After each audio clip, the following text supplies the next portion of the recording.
قل هل يستوي الذين يعلمون والذين لا يعلمون إنما يتذكر أولو الألباب. أشهد أن لا إله إلا الله.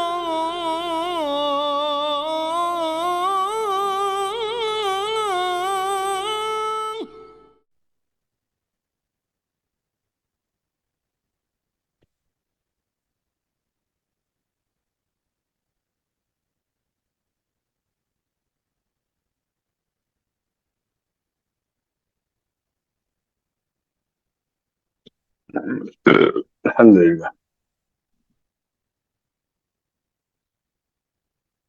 تفضل شيخ. الحمد لله رب العالمين، والصلاة والسلام على المبعوث رحمة للعالمين وقائد الغر الميامين نبينا وإمامنا محمد وعلى آله وأصحابه ومن دعا بدعوته إلى يوم الدين. أما بعد، باب العرايا وغير ذلك. عرايا عریہ کی جمع ہے، اور عریہ فعیلہ کے وزن پر اسی مفعول کے معنی معرات کے معنی.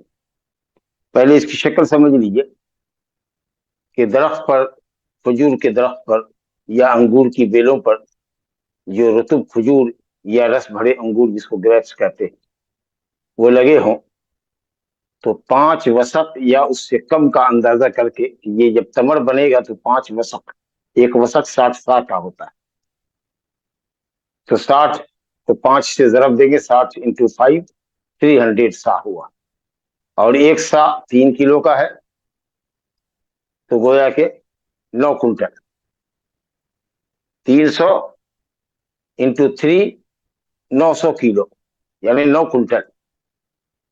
تو 9 کنٹل یا اس سے کم مسئلے میں اختلاف آئے گا. رطوب کا اندازہ کرنا کہ جب یہ تمر بنے گا تو 9 کنٹل یا اس سے کم ہوگا.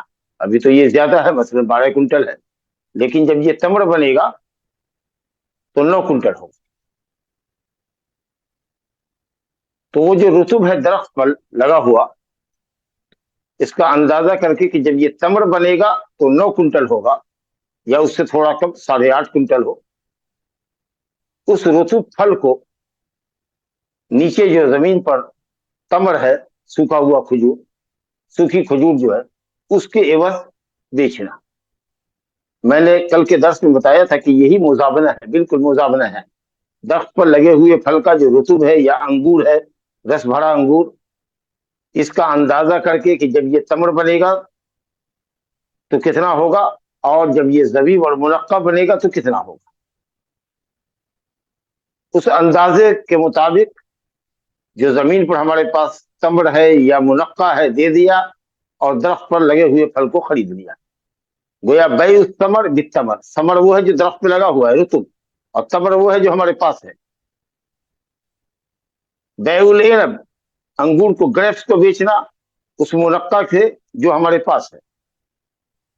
اندازہ کر کے کہ یہ رطب تمر بنے گا تو کتنا ہوگا، عنب جب زبیب بنے گا، منقع بنے گا تو کتنا ہوگا، اتنا ہم نے یہاں سے دے دیا اور وہ پھل لے لیا.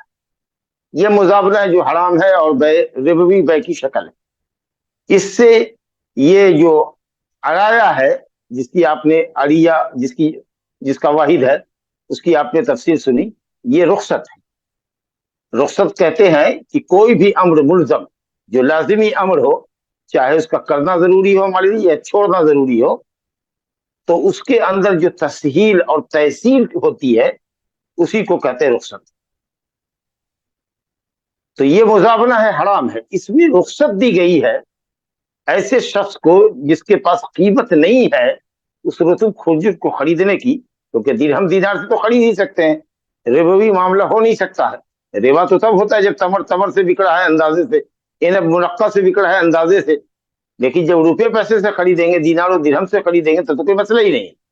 تو ایک ایسا شخص جس کے پاس دینار و درہم نہیں ہے، جس کے پاس کیش نہیں ہے، خریدنے کی نقد صلاحیت نہیں ہے، البتہ اس کے پاس تمر ہے اور اس کے بال بچے کھانا چاہتے ہیں، رطب انگور کھانا چاہتے ہیں، گریپس کھانا چاہتے ہیں، منقع ہے اس کے پاس، تو ایسا شخص باغ والے کے پاس جائے اور کہے کہ یہ جو 2 درخت ہیں کھجور کے یا 4 درخت ہیں کھجور کے، آپ اس کا اندازہ کر لیجئے یا کروا لیجئے، اور جب یہ تمر بنے گا تو 5 وسق یا اس سے تھوڑا کم ہونا چاہیے، اس اندازے کا ہم آپ کو کھجور دے دیتے ہیں، اس اندازے سے آپ کو کھجور دے دیتے ہیں، اور یہ ہم کو رطب دے دیجئے۔